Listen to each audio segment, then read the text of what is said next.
Oke, assalamualaikum warahmatullahi wabarakatuh. Di sini kami dari kelompok 7 akan mempresentasikan makalah kami gitu kan tentang apa sih sejarah dan corak estetika di Nusantara gitu. Nah, kita tahu bahwasanya estetika itu merupakan cabang filsafat yang membahas keindahan gitu, seni dan pengalaman estetis manusia. Dalam konteks Nusantara, estetika itu tidak hanya dipahami sebagai wacana keindahan saja yang hanya bersifat universal, enggak, tapi sebagai cerminan dari nilai-nilai kultural, spiritual, dan sosial yang berkembang dalam masyarakat gitu. Yang mana setiap budaya atau kebudayaan dan adat yang dibawa oleh bangsa-bangsa asing terlebih dahulu yang ibarat kata yang ngerantau gitu kan, atau yang berdagang ke Indonesia, itu tuh bangsa itulah kayak bangsa Islam gitu kan, Islam, agama Hindu, Buddha, dan ada juga India gitu kan, dan ada juga di Eropa sampai kolonial gitu. Setiap yang dibawa ke Indonesia itu membangun keestetikaan tersendiri yang tidak dipahami secara universal saja gitu. Makanya di sini kami akan mencoba setidaknya menjelaskan sedikit apa sih sejarahnya gitu tentang estetika di Nusantara, dan coraknya atau ciri khasnya apa sih yang di Nusantara itu. Nah, pertama kita sedikit harus tahu dulu apa sih estetika gitu. Estetika kita tahu dia berasal dari bahasa Yunani yaitu aesthetis, yang berartikan persepsi indrawi atau sensasi. Dalam konteks filsafat barat, estetika mulai berkembang sebagai cabang filsafat yang membahas keindahan, seni, dan pengalaman estetis sebagaimana dirumuskan oleh filsuf seperti Alexander Baumgarten dan Immanuel Kant dan lain sebagainya, dan Aristoteles mungkin banyak yang mendefinisikan tentang estetika itu. Nah, dalam tradisi Nusantara, estetika itu tidak dipisahkan dari konteks ritual dan nilai-nilai sakral. Keindahan tidak dimaknai sebagai sesuatu yang murni visual atau formal, melainkan sebagai bagian nilai estetika yang sangat berkaitan dengan konsep rabindrata, dualitas harmonis, dan tatuam asi, yang itu kesatuan makhluk, yang mana itu tradisi di Bali mengandung nilai-nilai spiritual yang menjadikannya berbeda dengan konsep estetika rasionalistik barat gitu. Nah, kalau untuk mengetahui sejarahnya, mungkin di sini kami akan menjelaskannya mulai dari prasejarah yang uh, yang ia tidak lain membahas tentang pada di Nusantara itu sendiri pada masa prasejarah itu tuh estetika udah ada gitu. Apa sih? Karena itu tuh terlihat atau timbul dari karya-karya seni yang ditinggalkan oleh manusia atau rakyat Nusantara gitu yang hidup di masa itu. Yang mana salah satu bukti yang menggetarkan itu tuh adalah lukisan di gua di Liang-Liang. Itu apa ya? Suatu lukisan yang menggetarkan dunia gitu. Soalnya ada lukisan di gua di Liang-Liang, Sulawesi Selatan, sebuah artefak yang bukan hanya membuktikan keberadaan manusia purba, tetapi juga menyuarakan sisi spiritual dan estetis dari eksistensi mereka gitu. Yang mana lukisan tersebut teman-teman semuanya diteliti gitu kan. Itu seusia 40.000 tahun.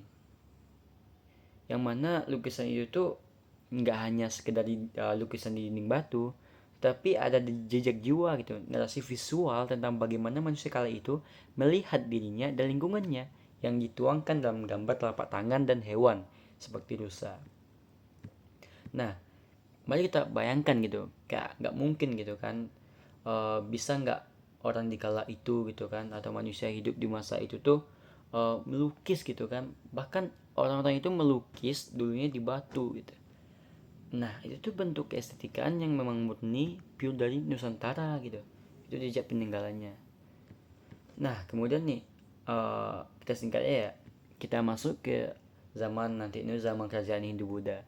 Yang mana kita melihat keestetikaan di zaman kerajaan Hindu Buddha itu tuh terlihat dari candi-candinya, peninggalan candi, candi Borobudur, Prambanan, yang mana corak atau bentuk dari apa ya, keestetikaan bangunan itu tuh memang sesuai dengan keedah-keedah atau tuh gagasan-gagasan yang telah disampaikan oleh filsuf-filsuf terdahulu atau filsuf-filsuf barat gitu kan, tentang apa sih keindahan, tentang gimana sih ciri khas keindahan. Yang kita lihat bahwasanya Candi Borobudur itu tidak hanya sekadar candi, melainkan ada lukisan yang menarasikan kehidupan manusia di kala itu gitu. Nah, bukti dari keestetikaannya itu tuh adalah terlihat dari ke apa ya? Nah, yang namanya itu tuh yang simetrisnya, yang bagaimana dia saling melengkapi kulturalnya, atau dia tidak apa ya, tidak menentang paduan unsur warnanya dan coraknya dalam membuat atau membangun candi itu tuh adalah bentuk keestetikaan yang ditinggalkan oleh orang-orang atau kerajaan zaman Hindu Buddha gitu. Setidaknya gitu ya. Nah, kita singkat aja ya. Langsung masuk kita ke yang selanjutnya, yaitu estetika pada zaman Islam. Nah, jadi estetika pada zaman Islam itu masuk ke Nusantara pada abad ke-13 melalui jalur perdagangan, dakwah, dan jaringan ulama. Nah, estetika seringkali mengalami transformasi besar, namun bukan sebuah benturan yang terjadi, melainkan proses alkulturasi yang subtil dan kreatif gitu. Jadi, setiap yang dibawa oleh bangsa asing ke Indonesia itu tuh adalah suatu hal yang bagus atau yang tidak mengeliminasi atau menghilangkan budaya lokal gitu. Nah, itu tuh terbukti dengan peninggalan dari corak atau uh, pembangunan dari keestetikaan masjid. Jadi masjid itu kan adalah bangunan Islam ya. Bangunan Islam yang mana di dalamnya itu ada keestetikaan, baik itu biografi, kaligrafinya, lukisan-lukisan dindingnya, itu adalah satu hal yang ditinggalkan oleh Islam kepada Nusantara. Nah, meskipun ditinggalkan oleh Islam tapi tidak menghilangkan budaya Nusantara itu sendiri gitu.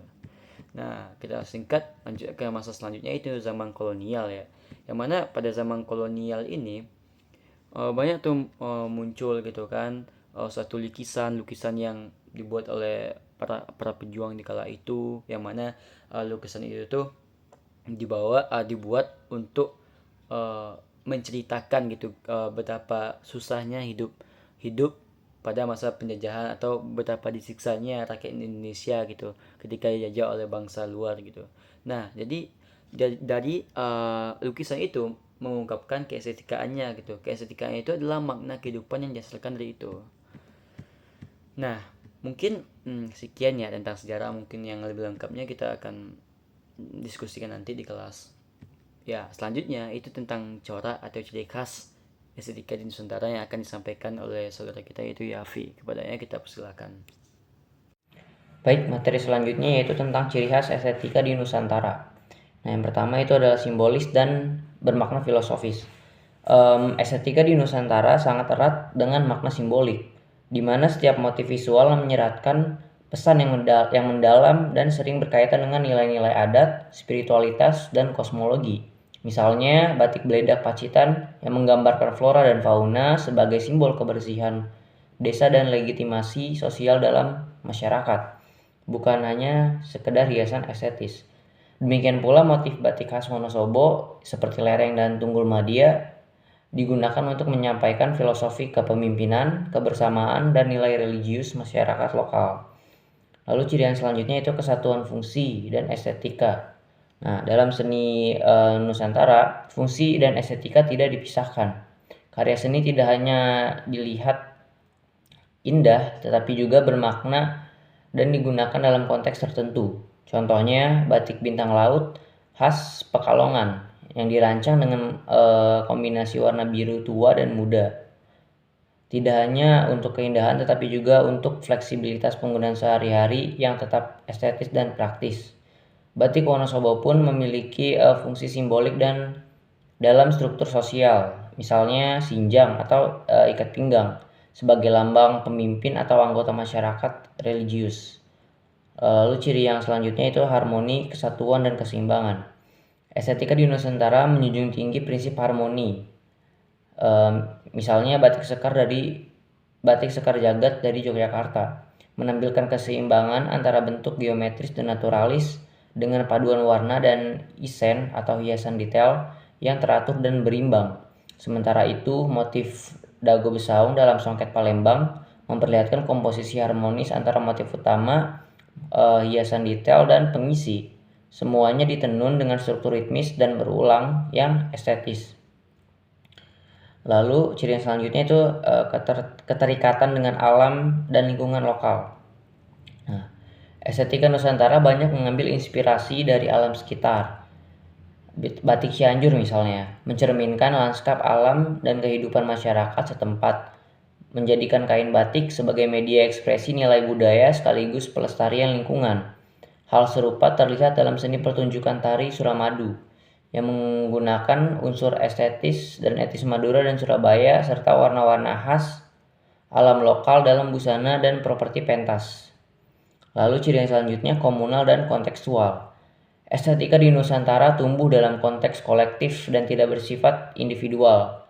Motif batik seperti beledak atau tunggul madya bukan hanya hasil cipta seniman tunggal, tapi buah dari proses budaya kolektif dan partisipatif yang berkaitan dengan struktur sosial dan upacara adat. Selain digunakan dalam konteks sehari-hari, motif-motif ini juga dihidupkan dalam festival budaya dan upacara adat yang bersifat massal dan terbuka. Lalu ciri yang terakhir yaitu adaptasi dan dinamis. Estetika Nusantara tidak stagnan, ia tumbuh mengikuti zaman dan media yang terbaru.